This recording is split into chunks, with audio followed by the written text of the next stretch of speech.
বিসমিল্লাহির রহমানির রহিম। কোরআন প্রিয় ভাইরা, আসসালামু আলাইকুম রহমতুল্লাহি ওয়া বারাকাতুহু। প্রিয় ভাইরা, আশা করি সবাই ভালো আছেন, সুস্থ আছেন। জি ভাইরা, আজকে আলহামদুলিল্লাহ আমরা খুবই গুরুত্বপূর্ণ দুটি ছোট আয়াত আমরা তেলাওয়াত করতে যাচ্ছি।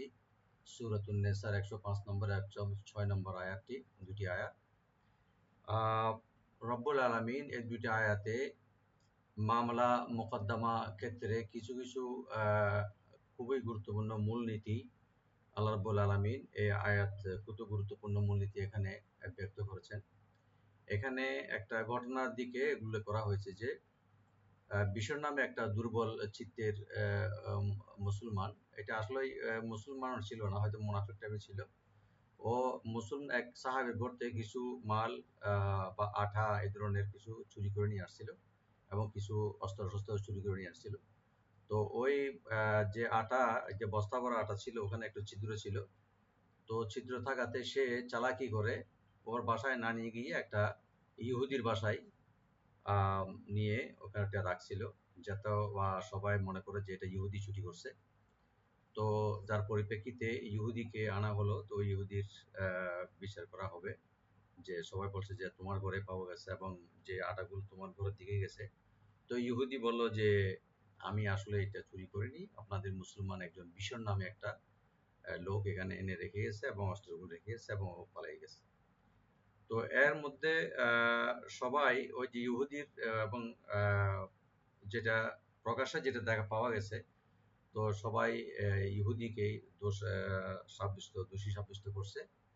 তো তখন আল্লাহ রাব্বুল আলামিন এই আয়াতটি নাজিল করেছেন এবং কিছু গুরুত্বপূর্ণ বিচারের ক্ষেত্রে নীতিমালা আল্লাহ রাব্বুল আলামিন এখানে বাতলে দিয়েছেন বা এখানে বলে দিয়েছেন। প্রথম মূলনীতি হলো, আল্লাহ রাব্বুল আলামিন এখানে বলেছেন যে কোনো ফয়সালা আল্লাহ তাআলার কিতাবে প্রদত্ত বিধানগুলির সাথে সঙ্গতিপূর্ণ হতে হবে। এবং দ্বিতীয় মূলনীতি এই যে আল্লাহ তাআলা নবী করিম সাল্লাল্লাহু আলাইহি ওয়াসাল্লামের কাছে বিভিন্ন সময়ে এমন অনেক বহু বিষয় স্পষ্ট করে দিয়েছেন যেটা সরাসরি কোরআন মজিদে উল্লেখ নাই, যেটা আল্লাহ রাব্বুল আলামিন এটা নবী করিম সাল্লাল্লাহু আলাইহি ওয়াসাল্লামের অন্তরের মধ্যে এটা ফয়সালা দানের সময় বিচারে কিভাবে দিতে হবে এটা ইঙ্গিত করে। তো এটা আল্লাহ রাব্বুল আলামিন স্পষ্ট করে দিয়েছেন নবী করিম সাল্লাল্লাহু আলাইহি ওয়াসাল্লামের অন্তরের মাধ্যমে। তো আল্লাহ তাআলা এই ইঙ্গিতে এটা আয়াতে বলেছেন যে যাতে আল্লাহ আপনাকে যে উপলব্ধি দিয়েছেন সে অনুযায়ী মানুষের মধ্যে ফয়সালা করতে পারো বা করতে হবে। এভাবে কোরআন মজিদের বাইরে মহানবী সাল্লাল্লাহু আলাইহি ওয়াসাল্লামের সুন্নাহ যে প্রামাণ্য মর্যাদা রাখে, মানে তার হাদিস, তার সুন্নাহ, তার প্রতি এই আয়াতের মধ্যে ইশারা করা হয়েছে।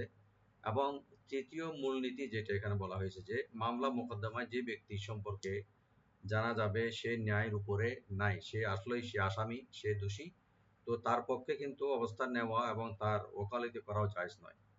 তো এইভাবে এখানে বলা হয়েছে সে বিষয় যখন এটা ধরা পড়েছে পরে, তো সে পালিয়ে ওই যে মক্কার মধ্যে কাফেরদের সাথে এসে মিশে গিয়েছিল এবং নিষ্ঠুর এবং মর্মান্তিকভাবে তারপরে মৃত্যু হয়েছে। আল্লাহ তাআলা আমাদেরকে সত্যিকার অর্থে বিচার এবং কোরআন হাদিসের আলোকে বিচার করার এবং এটার উপরে আমল করার তৌফিক দান করুক, আমিন। আউযু বিল্লাহি মিনাশ শাইতানির রাজীম। বিসমিল্লাহির রহমানির রহিম। ইন্না আনজালনা, ইন্না বলতে এখানে আমরা, মানে আল্লাহ রাব্বুল আলামিন নিজে বলতেছেন আনজালনা, আমরা নাজিল করেছি, ইলাইকা আপনার উপরে, আল কিতাব এই যে কিতাবে গ্রন্থখানি কোরআন, বিল হাক্কি সত্য সহকারে, এবং যেখানে কোনো সন্দেহের এবং তিলমাত্র কোনো সন্দেহ নাই।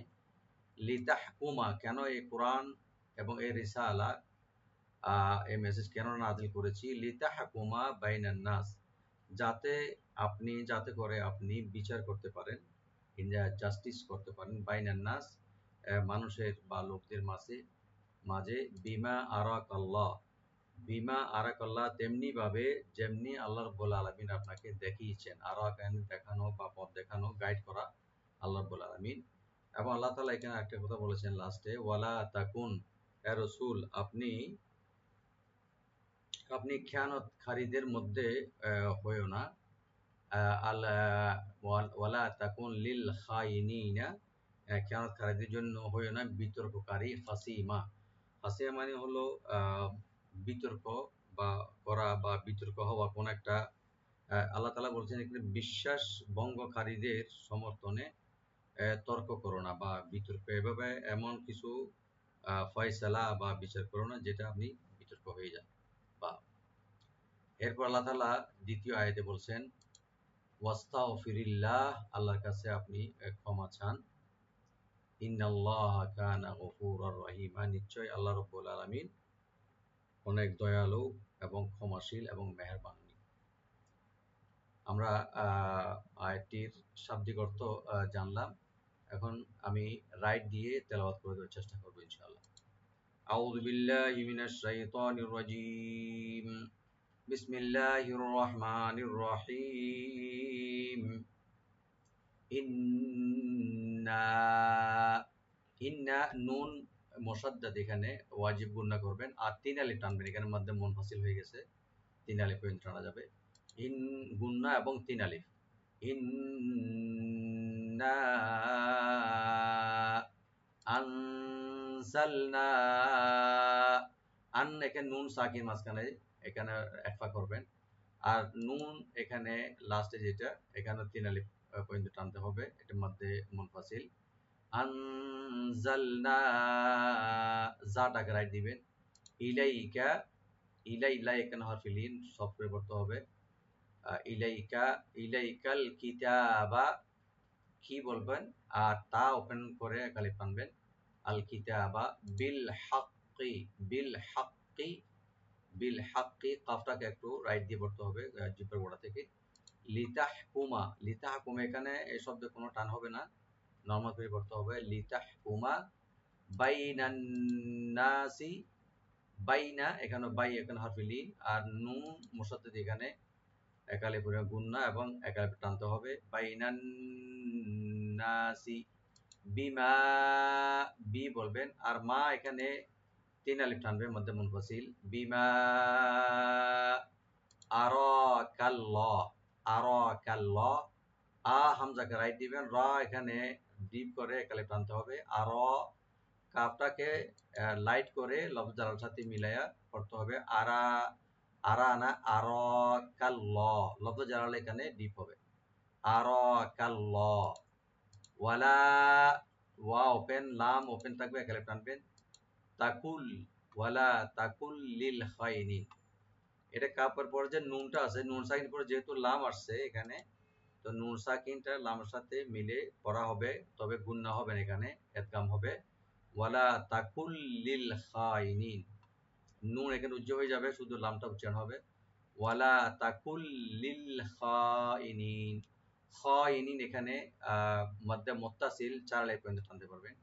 লিল খ আর খটাকে রাইট দিবেন। খাইনিনা, খাসিমা, খাসিমা, খটাকে ডিপ করে পড়তে হবে, সটাকে রাইট দিবেন। আর মিম এখানে আমরা একালেপ টেনে ছেড়ে দেব, মধ্যে আরজি হয়ে যাবে, মধ্যে আওয়াজ হয়ে যাবে।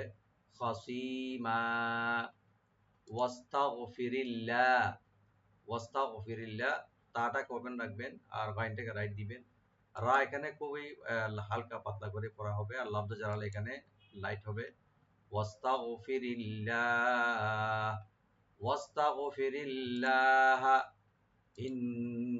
ইন্নাল্লাহা, লফজ জালাল এখানে ডিপ হবে আর নুন মুসাদ্দাদ এখানে ওয়াজিব গুণনা। কানা, কাফ টানবেন একালিফ, নুনে কোনো টান নাই। কানা গফুরার রহিমা, গ এখানে রাইট দিবেন, গদায় ডিপ করে। আর রার উপরে যে তানবিন আছে, তানবিনের উপরে যেহেতু রা আসছে এখানে হরফে ইয়ার মালুম থেকে, এখানে ইদগাম হবে উইদাউট গুণনা, গুণনা ছাড়া। গফুরার রহিমা, মিমটাকে একালে টেনে ছেড়ে দেব, মধ্যে আওয়াজ হয়ে যাবে। রহিমা, আমি আরেকবার তেলাওয়াত করে দিচ্ছি। বিসমিল্লাহির রহমানির রহিম।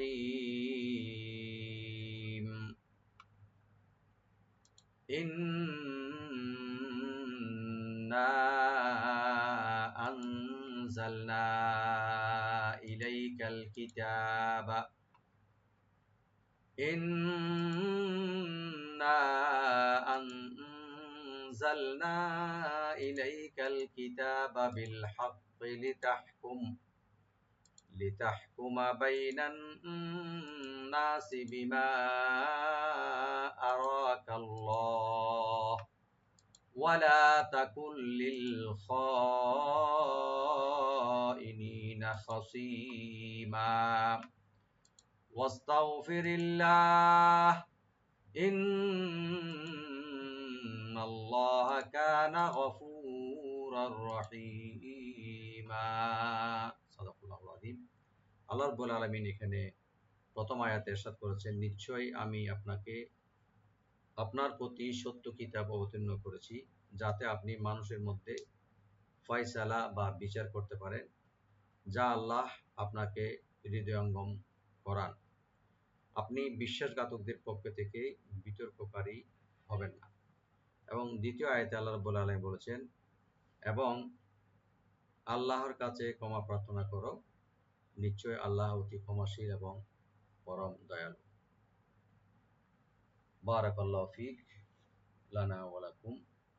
আসসালামু আলাইকুম ওয়া রাহমাতুল্লাহি ওয়া বারাকাতুহু।